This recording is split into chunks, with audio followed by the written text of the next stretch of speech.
दोस्तों, हर जीव अपने आप को अपने घर में ही सुरक्षित महसूस करता है। अलग अलग जीव अपने अपने हिसाब से अपना घर बनाते हैं, जिसमें से कुछ तो बहुत ही खास होते हैं, जैसे कीड़ों के घोंसले, जिसे बनाने में ये कीड़े बहुत ही मेहनत करते हैं। हर एक कीड़े के घर में उसकी कलाकारी आपको देखने को मिलेगी। आज मैं आपको कुछ ऐसे ही कीड़ों के घर दिखाने वाला हूँ, जो आपको हैरानी में डाल देंगे कि आखिर इन्हें कैसे बनाया गया। तो इस वीडियो को पूरा जरूर देखना।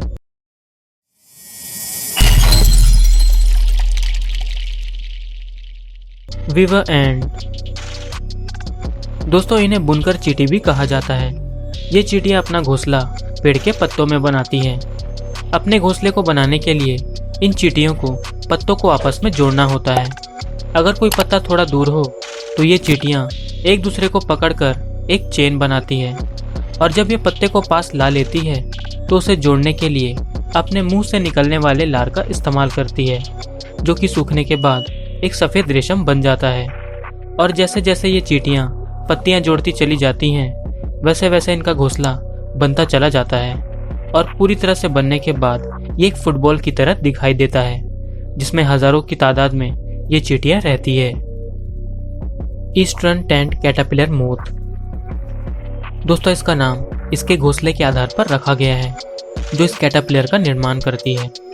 जब इसके अंडे शुरुआती मौसम में आते हैं, तब हवा का तापमान कम होता है, जिसके कारण 300 से भी ज़्यादा कैटरपिलर अपने रेशमी घोंसले को स्पिन करने के लिए पेड़ पर इकट्ठा होते हैं। और दिन के समय इस घोंसले का तापमान अंदर से अधिक होता है, जिसके कारण घोंसले पर मौजूद कैटरपिलर का तापमान भी अधिक होता है। ये कैटरपिलर पेड़ की शाखाओं का इस्तेमाल करके अपने पतले सफ़ेद रेशम से घोंसले का निर्माण करते हैं। ये कैटरपिलर एक दिन में 3 से 4 बार अपने आकार को बढ़ाते हैं, और अपने घोंसलों में अंदर बाहर जाने के लिए उस जगह का इस्तेमाल करते हैं जहां पेड़ की शाखाएं इनके घोंसले से होकर बाहर निकलती है, जो एक शानदार तरीका है। स्पाइनिफिक्स टर्माइन। दोस्तों, ये दीमक प्रजाति काफ़ी प्रसिद्ध है, और ये ऑस्ट्रेलिया के स्पाइनिफिक्स और होमॉक घास के मैदानों में पाई जाती है। ये दीमक रेत और मिट्टी से ऊंचे ऊंचे टीलों के घोंसले बनाते हैं। लाखों की तादाद में घास खाने वाले ये दीमक एक ही टीले में पल सकते हैं, और ऐसे टीलों का वजन 10 टन तक भी हो सकता है। इसकी कॉलोनी का आकार अलग अलग होता है, जिसमें कुंद या नुकीले टॉप्स हो सकते हैं, या फिर चिकने या उभरे हुए। एक्रोबैट एंट। दोस्तों, ये चींटियां खतरा महसूस होने पर बड़े से बड़ा वजन उठाने के लिए जानी जाती हैं, और ये अपना घोंसला पेड़ की ऊंचाइयों पर बनाती है। ये मिट्टी के साथ चबाने वाले पौधों को मिलाकर गोलाकार आकार के कार्टन घोंसले बनाती है, और इन घोंसलों का आकार टेनिस बॉल या फुटबॉल की तरह होता है। ये अधिकतर अपना घोंसला पेड़ की टहनियों पर बनाते हैं, लेकिन कभी कभार ये अपना घोंसला पेड़ की शाखाओं पर बनाते हैं। सबसे पहले ये चुनी हुई टहनियों के चारों ओर कार्टन की एक परत बिछाते हैं। इसके बाद ये इन परतों को जोड़ते हैं, और आखिर में ये घोंसलों में बहुत से कमरे बनाते हैं, जो छोटे छोटे छिद्र की तरह दिखाई देते हैं। सबसे अजीब बात यह है कि रूफस वुडपेकर नाम का ये पक्षी चींटियों के इस घोंसले में अपना अंडा देती है, वो भी चींटियों के रहते हुए। Organ pipe mud dauber. दोस्तों, ये ततैया अपना घोंसला मिट्टी और दीवारों पर कीचड़ से बनाती है। ये अपना घोंसला बनाने के लिए ऐसे जगह को चुनती है जहाँ सूरज की रोशनी और बारिश से बची हुई सूखी जगह हो। मादा ततैया अपना घोंसला बनाने के लिए कीचड़ को पाइप का आकार देती है, और इसे ब्रूम चैम्बर्स में बांट देती है, जहां वो अपना अंडा और छोटे छोटे मकड़ियों को खाने के लिए रखती है। मादा ततैया घोंसला बनाने से पहले उस जगह की स्थिरता और काफ़ी कुछ स्रोतों का परीक्षण करती है।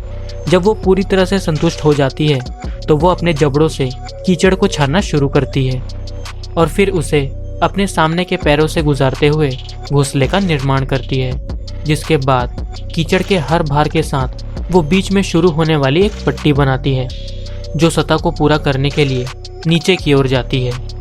इस घोंसले का आकार बाहर से उल्टे वी की तरह दिखाई देता है। जब मादा घोंसला बना रही होती है, तो नर बाहर से उसकी रखवाली करता है। जब घोंसला पूरी तरह से तैयार हो जाता है, तो ये उसमें अपना खाना इकट्ठा करना शुरू कर देते हैं। Small brown paper wasp. दोस्तों, इसे ऑस्ट्रेलियाई पेपर ततैया के रूप में भी जाना जाता है। इनका घोंसला बिल्कुल मधुमक्खी के छत्ते जैसा होता है। ये ततैया अपना कॉम वहीं बनाती है जहाँ पहले से बहुत सारी कॉलोनी बनी हो, और ये सभी कॉम एक छोटी डंठल द्वारा एक शाखा पर लटकी हुई होती है। ये ततैया अपना कॉम लार के साथ सड़ने वाली लकड़ी को मिलाकर बनाते हैं, और इन सभी कॉलोनी को मादा ततैया के एक ग्रुप ने बनाया है। जब इस कॉम को बनाने की प्रक्रिया शुरू होती है तो शुरुआत के पहले कॉम का आकार बड़ा होता है और आगे बनने वाले कॉम का आकार छोटा होता है, जिसे बाद में जोड़ा जाता है। जब तापमान बढ़ता है तो संरचना को ठंडा रखने के लिए मादा अपने पंखों का इस्तेमाल करती है, और अगर कोई घुसपैठ करने की कोशिश करता है तो नर और मादा दोनों उससे लड़कर अपने घोंसले का बचाव करते हैं। मेडो स्पीड बग। दोस्तों, ये स्पीड बग थूक से अपना घोंसला बनाती है। वसंत ऋतु के शुरू होने के कुछ समय बाद ही ये स्पीड बग धूप और हवाओं से रहित घास के पौधों पर एक जगह तलाश करती है, जिसके बाद ये उस पौधे का रस पीकर स्पीटल बनाना शुरू करती है। और ऐसा करने के लिए ये अपने शरीर से तरल पदार्थ निकालती है, जो इसके शरीर से चिपक जाता है और आंशिक रूप से डूब जाता है। फिर ये अपने पेट में हवा भरकर शरीर के पिछले हिस्से से बुलबुले बनाना शुरू करती है, और इस प्रक्रिया के खत्म होते ही ये स्पीड बग अपने घोंसले को सूखने के लिए छोड़ देती है। Leaf cutter bee. दोस्तों, ये मधुमक्खी लकड़ी पर मौजूद गड्ढों में अपना घोंसला बनाती है। ये अपने जबड़ों को कैंची की तरह इस्तेमाल करके पत्तों को एक डिस्क के आकार में काटती है, जिसके बाद ये अपने घोंसले का शैल तैयार करती है। शैल तैयार होने के बाद ये उसके ऊपरी सिरे पर एक अंडा देती है। जब पहला शैल तैयार हो जाता है तो मादा इसे कटे हुए पत्ते से बंद कर देती है और दूसरा शैल बनाना शुरू करती है। मादा ये प्रक्रिया तब तक जारी रखती है जब तक वो बहुत सारे शैल ना बना ले, और आखिर में ये बहुत सारी पत्तियों के साथ अपने घोंसले के प्रवेश द्वार को भी बंद कर देती है। इस मादा को एक शैल बनाने में लगभग 10 घंटों का समय लगता है। बैगवर्म मोथ। दोस्तों, बैगवर्म मोथ एक ऐसा कैटरपिलर है जो अपना घोंसला अपने सिर पर लेकर घूमता है। ये अपने चारों ओर एक रेशम कोकून बुनता है, जिसके अंदर ये तब तक जीवित रहता है जब तक ये एक वयस्क कीट न बन जाए। शिकारियों से सुरक्षित और अपने लार्वा वाले जीवन को बचाए रखने के लिए ये कैटरपिलर अपने रेशम कोकून को टहनियों, पत्तियों और अन्य पौधों के पदार्थों के टुकड़ों से बनाता है। दूर से देखने पर यह टहनियों का एक गुच्छा लगता है, जो एक छोटे लॉग हाउस की तरह है। ये कैटरपिलर चट्टानों और पेड़ पत्तियों से जुड़ा होता है, लेकिन ये एक जगह पर नहीं रहता क्योंकि इसे भोजन के लिए शिकार करना होता है, और ये जहाँ भी जाता है अपना घोंसला अपने साथ ले जाता है, जिसके कारण इसकी चाल बहुत धीमी होती है। और जैसे ही इसे कोई खतरा महसूस होता है तो ये अपने घोंसले के अंदर चला जाता है और उसे अंदर से सील कर देता है। खतरा टल जाने पर ये एक नया रास्ता काटकर बाहर आता है, लेकिन जैसे जैसे इसका आकार बढ़ता है तो ये और टहनियों को जोड़कर अपना घोंसला बड़ा कर लेता है।